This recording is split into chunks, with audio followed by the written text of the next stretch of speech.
Hey guys, this is Akshay Sura. Today we will be going through publishing to the delivery platform using Sitecore Experience Edge.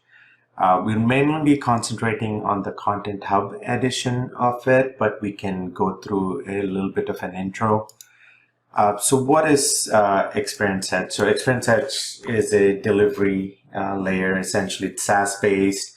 It works both for Content Hub as well as the traditional Sitecore Experience Management.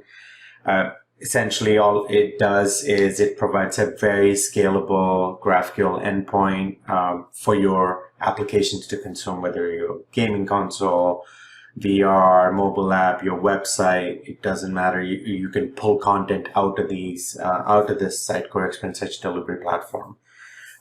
You could get access to your content, your assets, regardless of what kind of content it is. What I mean by that is your PCM, product content management, your CMP content, your assets, you can pull them through. These endpoints are geographically distributed, so you can get a great speed. They're fully scaled. You could implement Jamstack, which we will be looking at in the upcoming blog post from myself. Gives you a true sense of a headless architecture from Sitecore. This is a product which gets me very, very excited. So again, I don't want to read through everything, but basically what this gives us the capability to do, Sitecore Experience Edge, is helps us get faster time to market, lets us build things a lot faster. We don't have to deal with, scaling up our infrastructure. By default, these are delivered across the globe, so it's super easy for us. It's scalable, it's highly performant. We are able to provide content at a faster pace to any channel.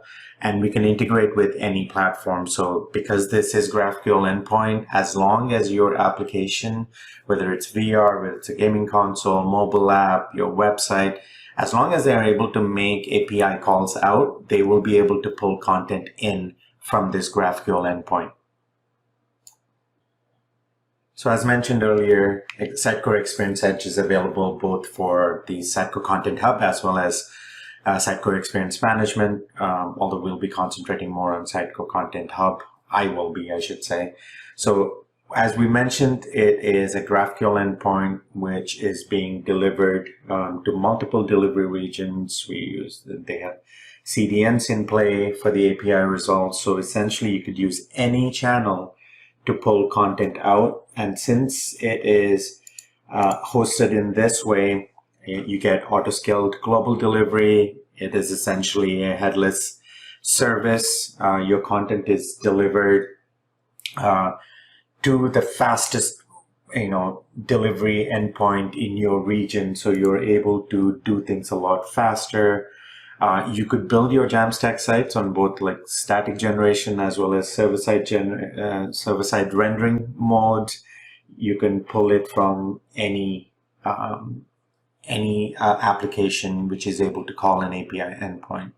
So using this in conjunction with Content Hub, you're truly able to deliver omnichannel content. It's a headless experience. It's scaled, very marketer friendly. Content Hub by itself gives you planning and collaboration tools for your marketing team. So it's basically an end-to-end solution for your content strategy, from ideation, planning, creation, all the way to delivering all of your content and your assets. The one piece I would like to mention though is in this mode, especially using Content Hub, personalization always comes up for us. And what I would like to say is there's several tools available for you to personalize content in a headless delivery mode, regardless of whether the content's coming from Content Hub or elsewhere. You have tools out there in the world, in the Jamstack world, where you are able to personalize, you are able to deliver personalized content. Look for some of our other blog posts in this area to kind of get an idea as to which other tools you could use for personalization when you're running on a Jamstack architecture. So next, let's jump into a couple of features I'd like to highlight in the Experience Edge, like content collections, pushing to delivery, And that would kind of give you an idea of the Sitecore Experience Edge features, and we'll jump into future videos which will walk you through individual features. The content collections feature on Content Hub, the new version 3.4, is really powerful. You can get to it via the content collections area. Here you get displayed the existing content collections you have access to. Content collections are essentially a group of content which either a group of people are working on, typically departments. We're trying to eliminate silos, at the same time have the content in a way that it can be shared inter-department, different groups who are delivering content. So it's not just departmental, but it's a group of people working towards a specific section on your site, mobile app, gaming device, whatever that is. Those would be collections, and you can give permissions to these users in order to build the content for you. Here you can see two collections on my instance. One of them is in progress, one of them is in final. You could add new content collections if you choose to. It's pretty simple. And you could, while in a content collection, you could provide access to the users who are building this. And this is something new in the new Content Hub, where you are able to specify the API key as well as the user access. Remember that this is the version you get the Experience Edge, which helps you deliver your content to an endpoint where it could be consumed by your different channels, so mobile device, gaming device, website, third-party syndication. So in the user access, you can add user access right here. You no longer have to go elsewhere in order to give access and the roles. Here you're giving permissions in a couple of different things, not just the way to access, but also from the Experience Edge perspective, what these users are able to do.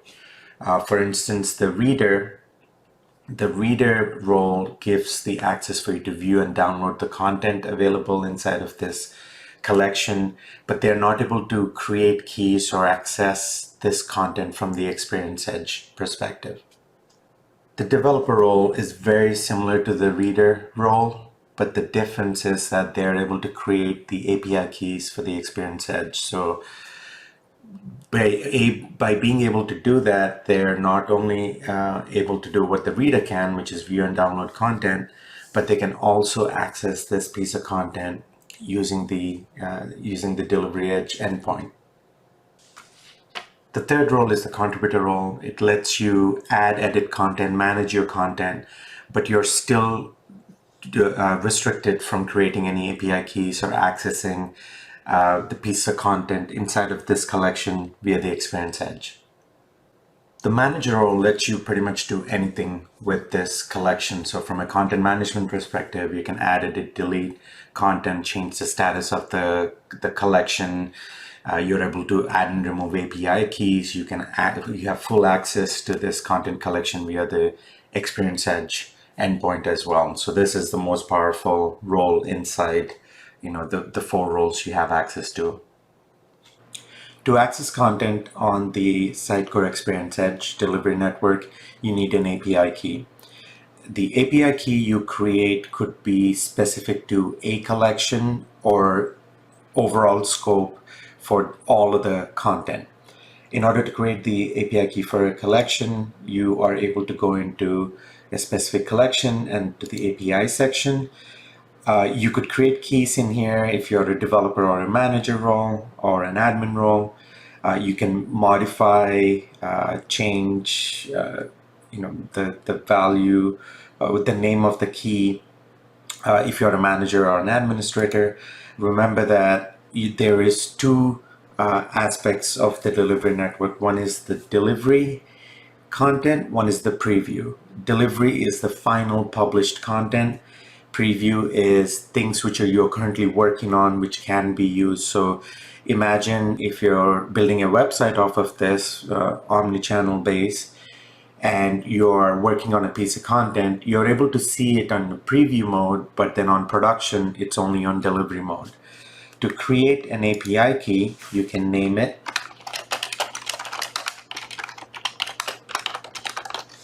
And then you can create it.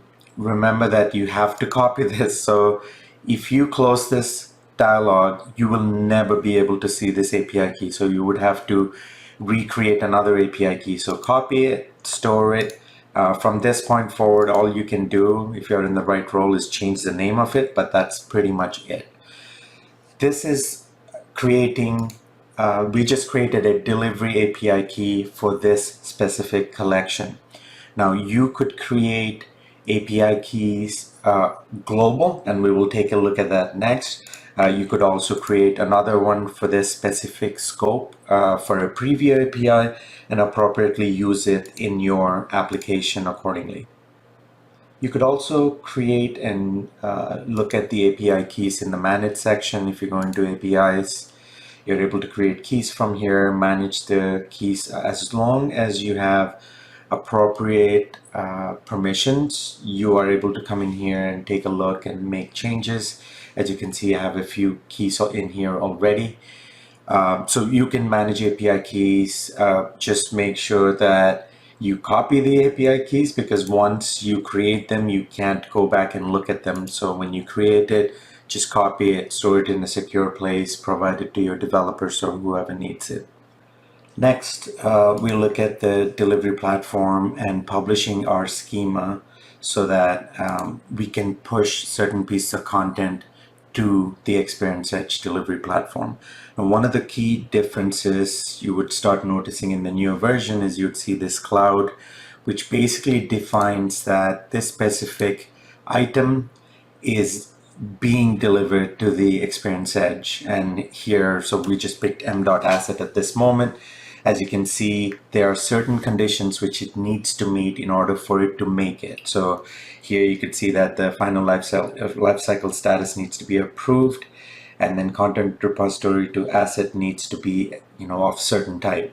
Now these are the conditions, which were set in order to push m.asset.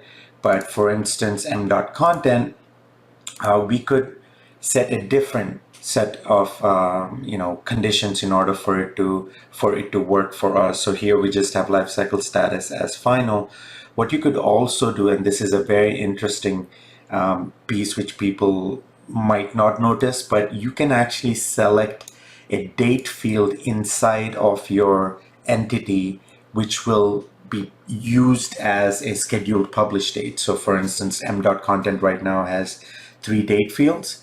We could set any of these as a date for it to be published. You could write either conditions which will influence when this piece of content is available or not. For instance, we could add additional conditions saying, do this, but also if the if the expiry date is not greater than today. You could even do that. Like, you could get into a lot of logic in here, which is super easy. For a specific entity, so I could enable delivery content in here for m.agent. I'm not going to, but you could specify a content for it, a condition for it. You could also specify the publish date based on a date inside of it.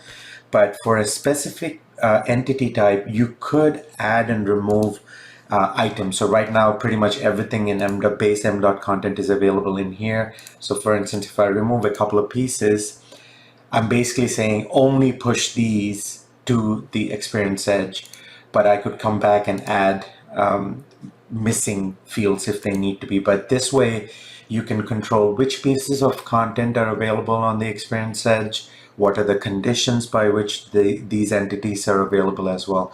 And then once you're done, hit save and publish. Again, I'm not going to, because I don't want to disrupt it. And another cool feature of Content Hub, the latest version, is when I'm in something, I could discard the unsaved changes. I think they made it a little bit clearer and cleaner in this version than it was available in the previous version. So this is how you control what's available on the Experience Edge, which fields of these entities are available, and under what conditions are they available. You can track your publishing entities pretty easily. So if you go into your background processes, You can see all the content publishing jobs. You could pick a specific content publishing job and take a look to see, how it was pushed. In some videos later on, we'll also take a look at how to use the preview and delivery GraphQL endpoints in order to pull this data as well.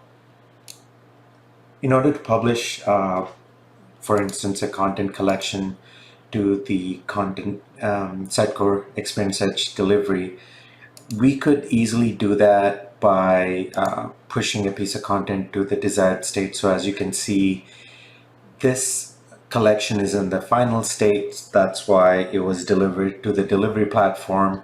This specific collection is not in the final state, so it did not pass the evaluation. So I'm going to go in here, and it's as simple as me hitting done, which will push it to the final state. Once it's pushed to the final state, what would happen is this piece of content is then going to trigger a background job, which will end up pushing this content into the delivery platform and for us to be able to use it. In future videos, we'll take a look at using the GraphQL endpoints both for preview and delivery in order to pull this content and take a look at it, utilize it in our different channels.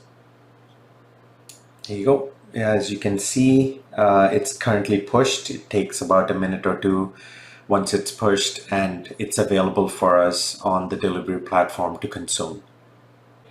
So as mentioned in this video, we also have access to the GraphQL endpoints. This one's the preview. And again, if you have used GraphQL before, this will be easier. If not, you could look at the schema. Basically, it exposes everything, every type of object. That's the beauty of GraphQL, is you have to document the schema as part of building the endpoint, so you are able to see what kind of objects you could access, what kind of attributes they have, what types of attributes are those, and you can drill into them. This is a sample query. I'm showing you access to the preview as well as the delivery API endpoint. You do have to pass your API key. We can look at accessing the GraphQL endpoint in more detail in another video. Maybe we can drill into like m.asset or m.content or pcm.product and take a look at how you could pull different values from it. But this is a simplistic view. We're just pulling, hey, give me all the results for m.content. So yeah, take a look at the GraphQL endpoint, the schema. You can look into different objects which are available and what types they are, and you can go from there. As always, thank you for watching our videos. You can reach us out on the web or social, Slack, any channel you choose to. We're more than happy to help you, guide you in any way we can.